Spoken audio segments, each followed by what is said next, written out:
Indianapolis, 1939. After leading the race early, Wilbur Shaw fell behind. Three-time winner Louis Meyer and pole sitter Jimmy Snyder took over, fighting for the top position most of the day. But on lap 182, Shaw passed Meyer for the lead. And when Meyer crashed into the infield on lap 197, Wilbur Shaw easily held on to take the checkered flag. It was his second win at Indy. Hello, I'm Bob Jenkins. In an era when drivers rarely saw victory lane more than once, Hoosier native Wilbur Shaw practically owned it. In 1942, the Indianapolis Motor Speedway shut down because of World War II. When it reopened in 1946, Shaw had become president and general manager of the Speedway. And though his driving career was over, Wilbur Shaw was already considered a legend at the Indy 500, a race for heroes. Wilbur Shaw spent most of his boyhood in small Indiana town southwest of Indianapolis.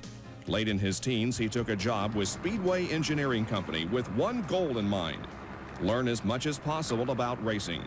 Before long, Wilbur was working on and building dirt cars. In 1921, 18-year-old Wilbur tried to enter his first race at the old Hoosier Motor Speedway dirt track on Indy's east side. He was turned away, but in 1924, Wilbur Shaw was racing successfully on dirt tracks in Indiana, Illinois, and Ohio, the so-called suicide circuit.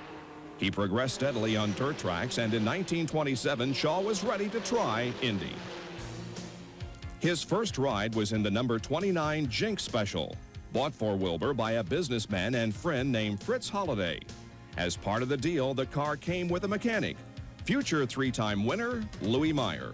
I went back to Indianapolis from Los Angeles with Frank Elliott, who was driver at Indianapolis. I worked for him in 1926, and in 1927, he sold the car, and Wilbur Shaw drove it, and I went with the car. Shaw started the race 19th and was soon moving up in the pack. Early in the race, Norman Batten's Miller Special burst into flames. Sitting atop the cowling and steering with his feet, Batten heroically got the car through the pits with all of the fuel there and jumped from the car when it was safe. He was not seriously hurt. Wilbur was up to 10th place at the 60-lap mark, and on lap 77, he was relieved by his mechanic, Louis Meyer. Wilbur came in and wanted relief. I had what they call a temporary driver's permit. And they put me in the car, and I drove the car for approximately 100 miles while Wilbur was resting, and he took the car back again, and we finished fourth. Shaw took over the car again at the 130-lap mark in fourth place and finished in that position as George Souders won. In 1928, Shaw was entered in a Miller, one of the best chassis of the time, but the car was sold when funding fell through. In what was nearly a complete turnaround from the year before, Louis Meyer wound up in the car originally slated for Shaw. Wilbur did eventually make the race, qualifying on race day as a last-minute substitute for 1925 winner Peter DiPaolo. In the first 10 laps, he improved 14 positions, but dropped out at lap 42 with broken timing gears. Meyer went on to his first victory driving the car intended for Shaw. Wilbur sat out the 1929 season, and his return to Indy in 1930 was a disappointment, dropping out after just 54 laps. Still trying to get his Indy career into gear, Wilbur Shaw had another poor showing in 1931. After blowing an engine trying to qualify for Augie Duesenberg, Wilbur joined the Fred Duesenberg team as a relief driver. Filling in for Phil Pardee, Shaw hit the wall in turn 3 and went over. He was shaken up but returned to the pits and drove 51 laps of relief for teammate Jimmy Gleason, who finished 6th. At Indy, even the most talented drivers need a break, and Wilbur Shaw, a persistent but luckless young driver, got a break of sorts in 1932. Leading car owner driver Ralph Hepburn was injured early in the year, and he was not able to drive his car at Indy, so he hired Wilbur. Hepburn's car was a definite challenger, and Shaw was up to the test. Qualifying on the second day of time trials, Wilbur secured the 22nd starting position, posting the 5th fastest time in the expanded field of 40. On race day, Shaw ran tough, taking the lead for the first time in his career on lap 116. Shaw led for a total of 26 laps, but dropped out on lap 158 shortly after losing the lead to eventual winner Fred Frame. Though he only placed 17th, 1932 was Shaw's best year yet, and things were looking up. In 1933, Wilbur's reputation as a driver was given a big boost. Struggling all day with an ill-handling car, Shaw nursed his car home to a second-place finish, his best to date, as Louis Meyer won his second 500. In 1934, Shaw would be recognized as a serious contender.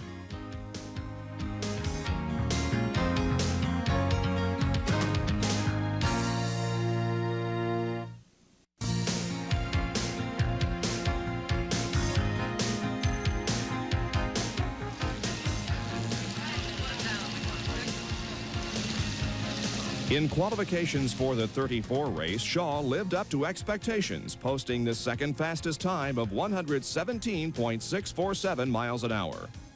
And on race day, he started out strong.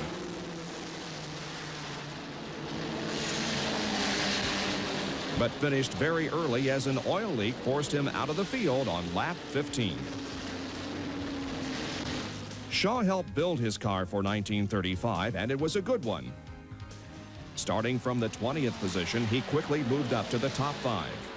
At 130 laps, Wilbur was running second behind Kelly Patillo. And though Shaw briefly held the lead, Patillo was able to pass Shaw and take the win, as rain slowed the pace for the last 100 miles. Patillo's margin of victory was 40 seconds, a very close finish in 1935. Many of the successful drivers also owned their cars. In 1936, Shaw joined the ranks of owner-driver in a car he built with Myron Stevens. It was nicknamed the Pay Car. Starting from the 9th spot, Wilbur started moving up. Babe Stapp took the early lead, but on lap 32, Shaw caught and passed him for first place. He kept the lead until lap 82 when loose rivets forced him to the pits. The problem was repaired, but after a few more laps, he was back in again. He stayed in the pits for 19.5 minutes.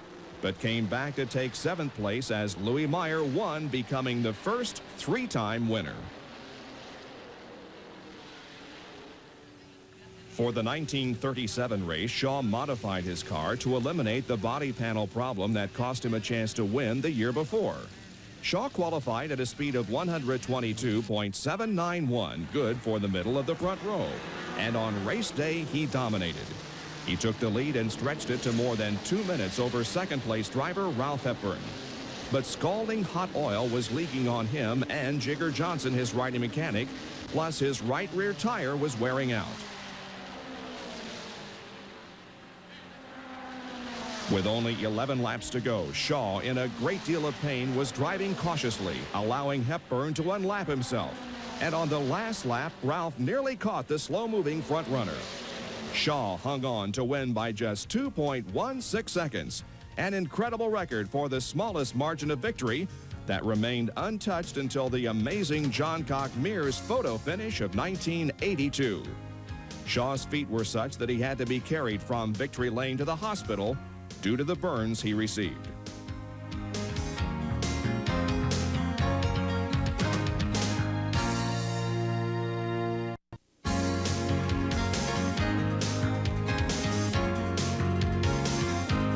Wilbur Shaw teamed up with car owner Mike Boyle and ordered a new Maserati for the 1938 500. But when the car arrived from the factory, it was a disappointment. The engine was only 90 cubic inches when they were expecting 183. Shaw didn't think the car would be competitive, choosing instead to drive his reliable Pay Car, the winning entry just the year before. Shaw's Maserati was driven by Maury Rose, who ran as high as 4th before dropping out. And Wilbur, driving the 37 winner, finished second to pole sitter Floyd Roberts. It was Shaw's 3rd time as a runner-up. For 1939, Shaw and Boyle again ordered a Maserati, and this time the right car was delivered. Speeds that year climbed above the 130-mile-an-hour mark for the first time, as Jimmy Snyder took the pole with a speed of 130.138, and three-time winner Louis Meyer qualified second at 130.067. Wilbur didn't break the 130-mile-an-hour mark, but he did complete the front row, averaging 128.977 miles an hour.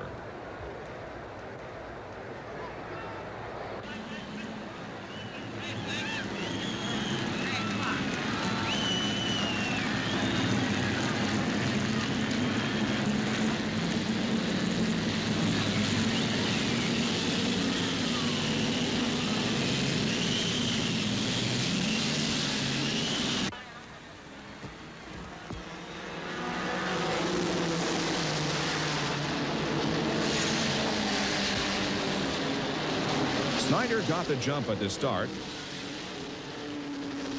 but at the end of the first lap, Louis Meyer was in front, and Shaw was close behind.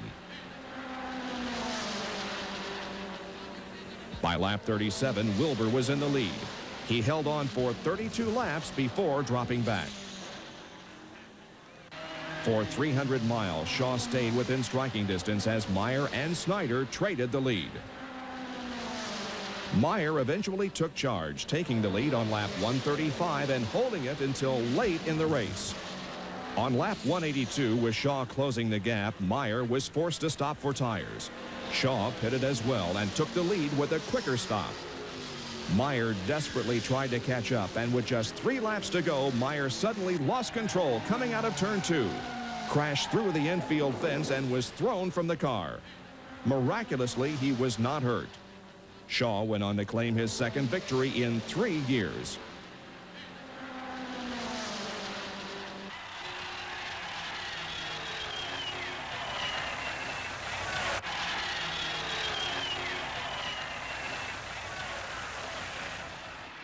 Starting from the middle of the front row in 1940, Shaw dominated.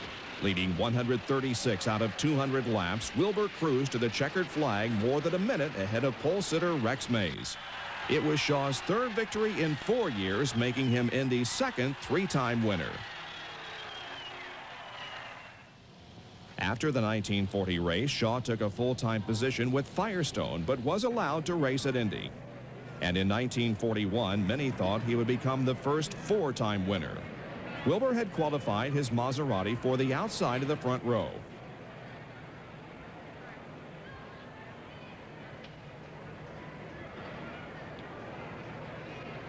But disaster struck long before the green flag fell.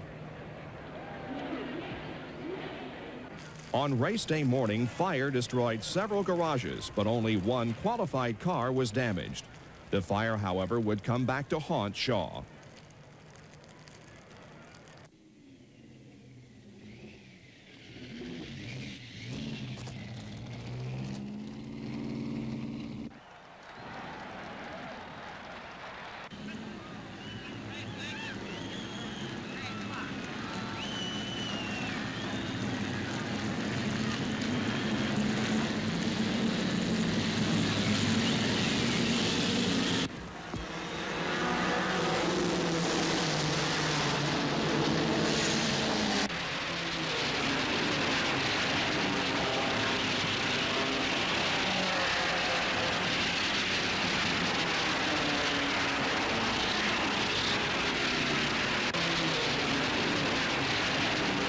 Wilbur started out strong and took the lead at 45 laps.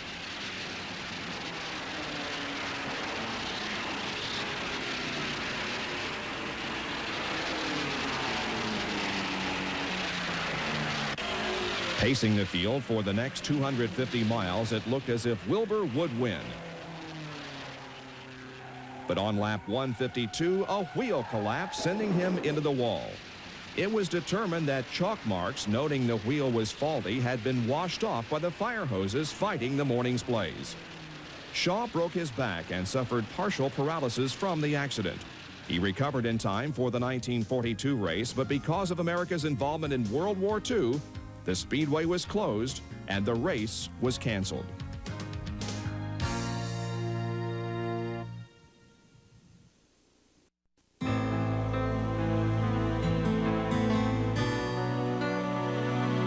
During the war, the Speedway was neglected. It became overgrown and deteriorated. Through the war of 5 years or so, there was no maintenance, maybe not too much even before that. So much so that when we came in here, there was a grandstand right at the paddock where the paddock stands. And that poor old stand was so tired that it was just boards laying on the ground. I mean, there wasn't even a post up. And then when we went around, I remember there was a stand on the second turn, and that stand had fallen completely down. I mean, there wasn't any boards you could put on to patch it. Owner Eddie Rickenbacker was ready to sell. Wilbur Shaw led the search for a new owner, and he found one, Terre Haute businessman Tony Hulman. It meant a new life for the greatest spectacle in racing. And it meant a new career for Wilbur Shaw, the track's newly appointed president and general manager. In this promotional film shot in 1951, Wilbur invites viewers to join him in a lap around the Speedway. Oh, hello there. I understood you were coming down to see what takes place prior to the race. And I think if you want to get into the really interesting part of it, we ought to take you back into the garages where we see how these boys make them go and where they make them run as fast as they do.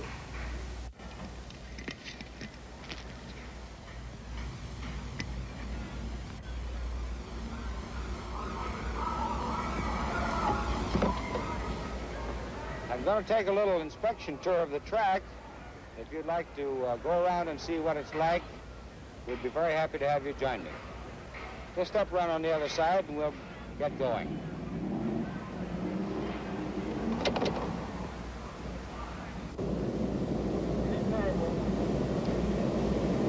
Here we go into the number 1 turn where the traffic and the pressure is highest. You can imagine 33 cars all in one bunch diving down into this turn at about 130 miles an hour. It really is a thrilling sight.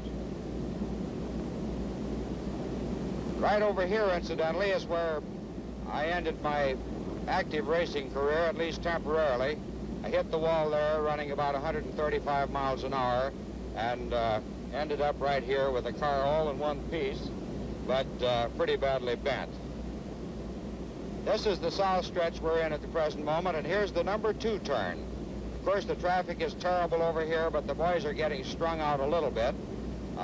Down to maybe 2 pieces of 2 cars side by side, but they're really sizzling, and from here on out, all they have is poured on to try to win that first lap. This is a very ticklish spot right here, and has been active in several spectacular accidents. The Floyd Roberts accident happened there. Now here's the Gulf Bridge and the famous back stretch. This stretch is the smoothest part of the track and where the speeds are highest. Right along in here, the boys are probably running in the order of 175 to 180 miles an hour.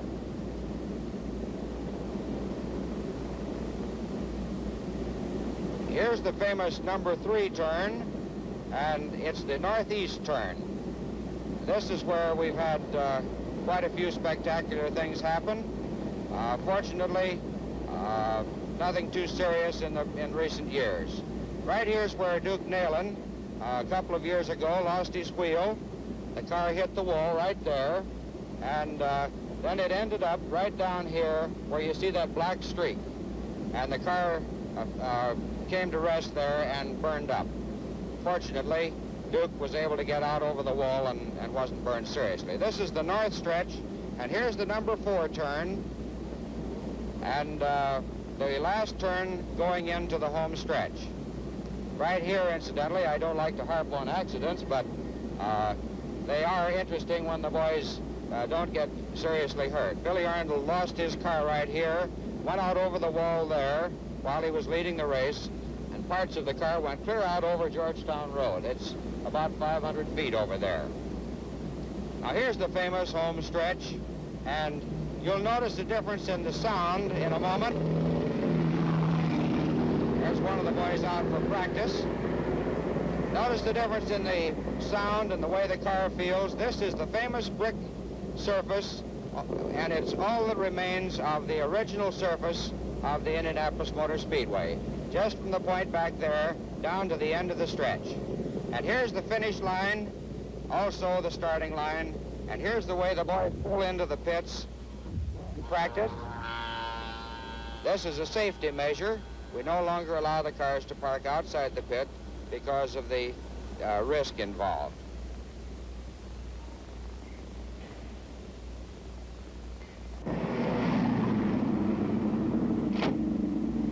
It's been awfully nice having you folks out here, and I hope you enjoyed that most unusual ride.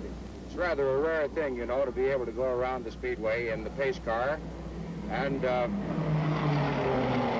since I have a lot of things to do, I hope you'll excuse me if I get going and get some of them done. Come back and see us on May 30th. Like many drivers of the era, Shaw cheated death often. His first serious accident in 1923 fractured his skull, and that convinced him to be among the first drivers at Indy to wear a hard helmet. He was also thrown out of his car in a dirt track accident in 1933. He landed on his hands and knees and suffered only minor bruises.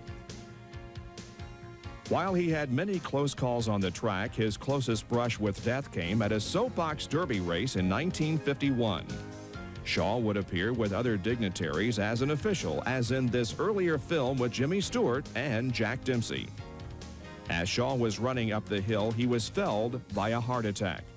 Although he had no pulse at the time, he recovered and was back at work within a short time. Shaw was also an accomplished pilot, and in his early days, he gave flying lessons to help pay the bills while between races in California.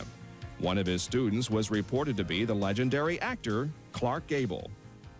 In October of 1954, Shaw and two others went to the Chrysler Proving Grounds to test drive a 1955 Imperial. On the return trip, the 5-seat plane he was riding in hit bad weather and crashed in a cornfield near Decatur, Indiana. There were no survivors. The late Tony Hullman reflects on Wilbur.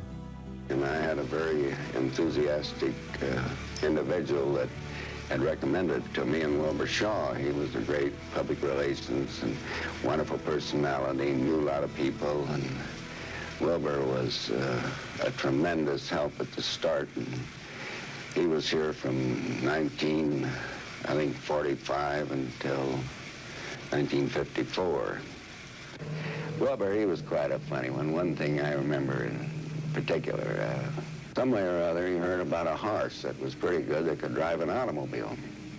So on time trial day he kept advertising how this horse was going to drive this car down the Indianapolis Motor Speedway, you know.